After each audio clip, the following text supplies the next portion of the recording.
En Capital Radio, Atalayar. Las claves del mundo en tus manos. Con Víctor Arribas.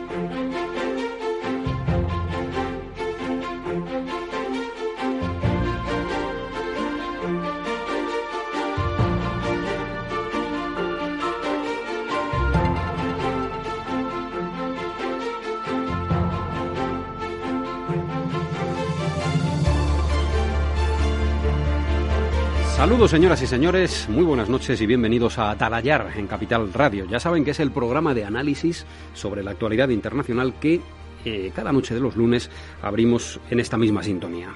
Nuestro invitado de hoy, que es Ramón Jáuregui, el presidente de la Fundación Euroamérica. Don Ramón, muy buenas noches. ¿Qué tal? Buenas noches, encantado de saludarles. Un verdadero placer tenerle en nuestro Atalayar en Capital Radio.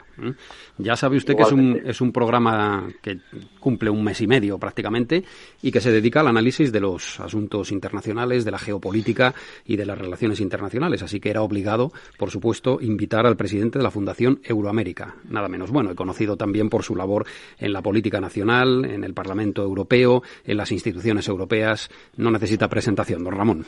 Bueno, su opinión sobre lo que hablábamos, esta protesta violenta en algunos momentos, pero que con carácter pacífico se ha ido extendiendo a tantas ciudades del mundo. Don Ramón, ¿cuál es? Ya que hablamos de un país americano como Estados Unidos. La primera es que se produce una reacción muy sana. Yo creo que moralmente la sociedad en general, pero la norteamericana en particular, tienen necesidad de superar este sentimiento que ha inundado la historia americana, un sentimiento racista contra los negros en particular, también contra los hispanos, pero muy especialmente contra los negros. Yo diría que el segundo elemento interesante es el de que surge un sentimiento colectivo en el mundo entero contra el racismo, y yo diría incluso que puede tener una influencia positiva respecto del proceso electoral americano. No olvidemos que el mundo entero está pendiente de lo que pase en noviembre, ¿no? Allí, porque todo lo que se examina, la guerra comercial, la guerra tecnológica con China, el futuro de América Latina, el futuro de la OTAN, las relaciones con Europa, mil cosas que podríamos incorporar al tablero de la geopolítica están pendientes porque todo está parado prácticamente en este momento de lo que pase en noviembre en Estados Unidos. Y lo que parecía una victoria clara de Trump puede no serlo, quizás en virtud, primero, de la pandemia y segundo, de este brote de protesta contra un presidente que en particular ha tenido una nefasta gestión de la protesta antirracista americana. Tal vez eso haya sido lo que ha despertado la indignación en el mundo, en los sectores mayoritarios del mundo, el hecho de que Trump haya respondido a una situación de revuelta social, haya respondido con un tic autoritario que, en fin, que le puede perjudicar mucho, ¿no?, de cara a la reelección, ¿no? Sí, no es solamente el tic autoritario, que por supuesto lo es, sino también la reafirmación de su electorado, de su mundo, ¿no? Esta reiterada apelación a la ley y al orden, en el fondo sin condenar el racismo contra los negros, es en el fondo un grito de supervivencia de su propio electorado, más reaccionario, un electorado blanco cabreado, anti-establishment, y a ese mundo él se ha dirigido con ese discurso. Nadie sabe muy bien qué efectos tendrá, pero muy probablemente ha perdido de una vez el electorado negro y probablemente también ha acentuado el antitrampismo en Estados Unidos. De manera que hoy puede decirse que Biden tiene más posibilidades que hace un mes, sin duda. ¿Cómo ve usted Europa en esta situación de reconstrucción a la que estamos ya abocados, y con las discusiones y las conversaciones para el reparto de esos fondos tan importantes, tan cuantiosos que se han propuesto desde la Comisión Europea y el Banco Central también? Pues muy ilusionado, sinceramente. Al principio de la crisis, de la pandemia, Europa reaccionó mal. Hay que reconocerlo. Hubo una falta de coordinación muy grande en el cierre de fronteras, en la falta de solidaridad con Italia, primero, sobre todo, en la falta de coordinación para la compra del suministro de materiales sanitarios necesarios. En fin, hubo una Europa inexistente, ¿no? Como decía Tosak, Europa fue como un equipo como pollo sin cabeza, ¿no? No había Europa. Y durante los días iniciales, en marzo, abril, yo recuerdo que los comentarios fueron tremendistas, casi catastróficos sobre el futuro de Europa, casi anunciando que una Europa incapaz de reaccionar ante la crisis de la pandemia era una Europa en riesgo de default, ¿no? Bueno, afortunadamente eso ha provocado un incremento de la conciencia y de la preocupación en todas las esferas, en todas las cancillerías y desde luego en la Comisión Europea, en el Parlamento Europeo, hasta el punto de que la respuesta hoy es una respuesta formidable. Déjeme que le diga que creo que el plan de reconstrucción está elaborado por la Comisión. Es verdad que pendiente de que el Consejo Europeo lo apruebe los próximos 18 y 19 de junio, cuando se reúnan los jefes de Estado y de Gobierno en Bruselas, pero lo que conocemos hasta hoy es una respuesta que yo calificaría un paso extraordinario en lo que llamaríamos la federalización de Europa, la Europa mutual, la Europa solidaria. Primero porque ha elaborado un plan anticíclico, a diferencia del que fue en su momento, en los años 2010, en la crisis del euro, un plan procíclico que nos obligó a los países del sur a una austeridad que aumentó nuestras propias depresiones económicas. Este es anticíclico, claramente. Además, es contundente, porque hay que incorporar a los 750.000 millones todo lo que ya había previsto la propia Comisión Europea, el Banco Europeo de Inversiones, el MEDE y, por supuesto, el Banco Central, con su billón largo de capacidad de compra de deuda de los Estados. Y luego es un plan, sobre todo, que me parece importantísimo decir, es asimétrico, porque va en beneficio de quienes más han sufrido, lo que muestra la solidaridad. ¿Y qué es la solidaridad? La muestra de la unidad. Yo pienso que por primera vez Europa ha elaborado un plan que va a tener soporte en el soberano europeo, puesto que mutualiza en los mercados la emisión de obligaciones y de bonos para proveerse de esa cantidad enorme de dinero, pero en nombre de toda Europa. Y además lo soporta en una fiscalidad propia, con unas nuevas figuras fiscales. Todo esto cambia la naturaleza de la Unión y le da una dimensión, digamos, de integración de Europa como país, de Europa integrada, que nunca habíamos tenido. Bueno, interesante reflexión sobre el momento que se abre también en la Unión Europea. Le pregunta Javier Fernández Arribas. Adelante, Javier. Don Ramón, buenas noches. Encantado de saludarle. Encantado, buenas noches. Europa se la jugaba porque, como bien ha explicado usted, los ciudadanos necesitaban una respuesta, pero lo que no puede ser es que quizá el Brexit, por un lado, la inacción con la crisis económica de 2007-2008, por otro, hubiera esa falta de Unión Europea que todos necesitamos, aunque eso sí, habrá que responder y decir en qué se gasta ese dinero, porque los países del norte más reacios pues están pidiendo, oiga, hay que ayudar todo lo que se pueda, pero el dinero hay que justificarlo, en qué se gasta, ¿no? Bueno, por supuesto, yo creo que nadie debe de pensar que va a venir un dinero como si fuera un maná y que los estados no van a tener nada que hacer, etcétera. Es decir, ese dinero, que es muy importante, repito, y no voy a repetir las características de esa ayuda, que pueden venir a España en torno a 13, 14, 15 puntos de PIB, 140.000 millones de euros en torno a préstamos y subvenciones. Ese dinero primero no es suficiente, pero viene condicionado a proyectos que respondan a lo que llamamos la nueva generación europea y, por tanto, ser líderes en cambio climático, ser potentes en el cambio digital y, por tanto, responder a las demandas de digitalización de nuestra economía, por supuesto, fortalecer los servicios públicos, sanitarios, etcétera, etcétera. Es decir, vienen condicionados a determinados objetivos. Pero, además de eso, no va a evitar que cada país tenga que hacer su propio esfuerzo, porque eso va a responder a una lógica, digamos, de estabilidad monetaria. Y por tanto Europa, antes de darte el dinero, te va a decir que usted, España o Italia o Portugal o Francia, tienen que, mantenerse en una línea de seriedad, de rigor, de control presupuestario. Ustedes tienen que hacer su propio esfuerzo.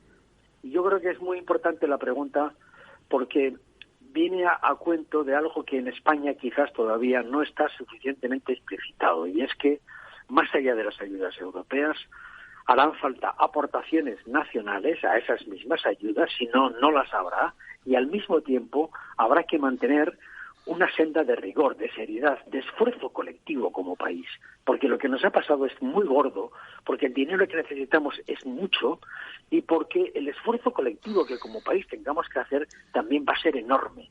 Y eso también va a implicar que el gobierno reclame de la ciudadanía ya no un consenso político que desgraciadamente no existe en nuestro país, sino la capacidad de convencer a la ciudadanía de que el esfuerzo colectivo es necesario, porque, repito, primero España lo va a necesitar y segundo Europa lo va a exigir. Estamos viendo, don Ramón, cómo el virus está en los últimos días, en la última quincena, atacando duramente a América Latina, a todo el continente americano, pero especialmente a América Latina. Por esto quería preguntarle también, la reconstrucción también en esos países. Hace unos días se ha organizado aquí en Madrid un diálogo con 23 líderes empresariales de Latinoamérica, presidido por el rey Felipe VI. ¿Qué va a necesitar América Latina de Europa, si es que va a necesitar algo? ¿O será al revés, tal vez? ¿Cómo lo ve? No, al revés, no, al contrario. Yo creo que América Latina piense que no tiene ningún instrumento suprarregional que le pueda ayudar, porque hemos hablado de Europa, pero todo eso que Europa nos va a dar precisamente en términos anticíclicos, en términos asimétricos a la parte que más sufre, es porque existen instituciones europeas, porque hay un Banco Central, porque hay una Comisión Europea, porque hay una unión supranacional capaz de reclamar a los mercados dinero para prestarlo, etcétera, etcétera. Es que en América Latina no hay nada de eso. Y además la capacidad fiscal de los países es muy limitada, porque los países son estados fiscalmente muy débiles y porque van a gastar precisamente lo poco que tienen en el saneamiento más urgente de su población. Entonces, ¿qué capacidad económica tienen los países? Pongamos Argentina, que acaba de decir que no puede pagar su deuda. ¿Qué capacidad fiscal tienen los países que no pueden recurrir a los mercados porque no tienen, credibilidad? Entonces, claro, al contrario, justamente América Latina necesita que la comunidad internacional, financieramente hablando sobre todo, dé una respuesta en términos de una ayuda especial para los países, ya no solamente los países pobres, que hay unos cuantos, sino también los países de renta media, que tienen también esa necesidad de poder invertir, de poder hacer política keynesiana, de poder evitar que las empresas cierren, de poder evitar que los parados cobren, o más bien que puedan cobrar, quiero decir. Entonces, todo esto requerirá que probablemente el Fondo Monetario Internacional emita unos derechos especiales de giro o algo semejante para poder prestar en torno a $1 billón a los países de América Latina. ¿Quién mueve el Fondo Monetario? Desgraciadamente, Estados Unidos no está mostrando sensibilidad alguna para que el Fondo Monetario pueda prestar esta ayuda. Y Europa tiene que moverse. Y España a la cabeza. Yo en esto soy muy exigente porque creo que si somos amigos de América Latina, si llevamos mucho tiempo reivindicando que América Latina es un continente fundamental para la política exterior europea, etcétera, etcétera, y no digamos para la española, tenemos que ayudar en este momento. Es imprescindible. Inclusive añadiría a esa ayuda del Fondo Monetario, añadiría yo la posibilidad de que los bancos multilaterales de desarrollo, desde CAF al banco, al BID, al Banco Europeo de Inversiones, a todos los bancos dedicados al desarrollo, pudieran construir un fondo de ayuda a que determinadas obras de infraestructura imprescindibles en la conectividad de América Latina se pudieran realizar. Yo pienso que si pensamos solamente en la necesidad moral de esos pueblos para el futuro, ya es razón suficiente, pero si además pensamos en términos geopolíticos y descubrimos que si no estamos a la altura los europeos, en este momento China nos va a desbancar de nuestra presencia en América Latina, ya es una razón más que añadir a la razón de justicia moral. Sin duda, ahí está también la guerra comercial, ¿no? Latente. Javier. Claro, por supuesto. Señor Jáuregui, hablaba usted de bancos. Efectivamente, CAF, el Banco de Desarrollo de América Latina, ha dispuesto más de 2.500 millones para afrontar la pandemia, y hoy el Banco Mundial ha advertido que el coronavirus llevará al mundo a la mayor crisis desde la Segunda Guerra Mundial, porque la economía global se puede desplomar un 5,2%. ¿Usted cree que esto podrá hacer reflexionar a la administración Trump de la necesidad de volver a la cooperación, al multilateralismo, sobre todo con sus socios europeos? No, yo creo que no. Yo creo que eso no les va a sensibilizar. No. Desgraciadamente sabemos ya que son insensibles a un argumento que además es muy poderoso, y es que estos países latinoamericanos van a sufrir más todavía, porque uno de los sectores productivos más importantes es su turismo o sus remesas. No lo olvidemos, hay países de América Latina que tienen un 20% o un 25% de sus ingresos fiscales son sus remesas, desgracia de El Salvador y alguno más en Centroamérica.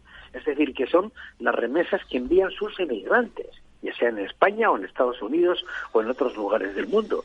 Entonces, en esos países que no hay ningún margen para poder afrontar el periodo que viene, que bien es verdad, es muy, muy serio, desgraciadamente los norteamericanos o la administración Trump no han sido sensibles para movilizar la necesidad de que el Fondo Monetario emita, como bien pidieron los expresidentes, varios expresidentes latinoamericanos, varios exgobernadores de bancos centrales y varios exministros de todo el mundo, como los propios representantes del G20 de los años 2009, Gordon Brown, etcétera, que han pedido a las instancias financieras internacionales, especialmente movilizados por el G20, que movilizan el dinero, porque hay un montón de dinero en el mundo, que lo movilicen a través de fondos de esta naturaleza para ayudar a países que, si no pasan los próximos 2 años con una ayuda keynesiana de esta naturaleza, es que se van a hundir.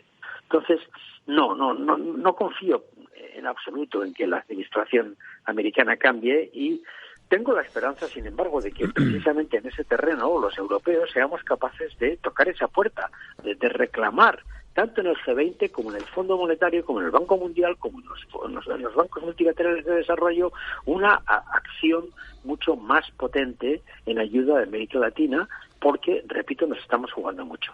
Bueno, pues lo dejamos ahí, don Ramón. Gracias, reiteramos nuestro agradecimiento por estar con nosotros hoy en Atalayar, aquí en Capital Radio, y hasta muy pronto. Cuando quiera, ¿no? Muy bien. Buenas noches. Un abrazo y buenas noches. Vaya muy bien.